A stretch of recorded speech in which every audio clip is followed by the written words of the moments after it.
Iran আর ইসরায়েলের যে যুদ্ধ হয়েছে, এটা শুধু ময়দানে হচ্ছে না, এটা আর কি অনলাইনেও হচ্ছে, ইউটিউবে, ফেসবুকে, টিকটকে, জেনে ঢুকি, ওই যুদ্ধ ছাড়া কিচ্ছু নেই।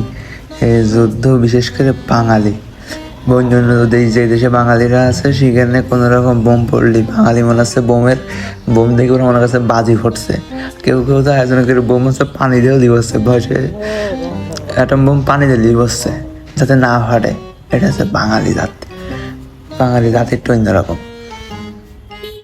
আর এইদিকে কিম জং উন টেনশনে মরে যাচ্ছে যে শালা আমার দেশে একটা মিসাইল এসেও পড়লে না, একটা মিসাইলের অংশও পড়ছে না আমার দেশে। ও শুধু ওই টেনশন করছে, ও শুধু চিন্তা করছে কখন একটা মিসাইল পড়বে আর আমি পারমাণবিক মারবো।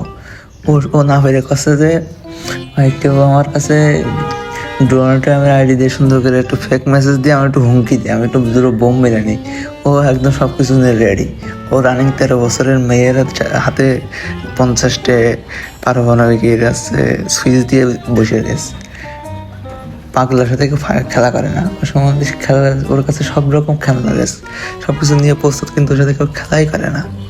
কিটা খেলবে, সবাই চাইলে খেলা শুরু করার আগে সব ওয়াইপা উঠে যাবে।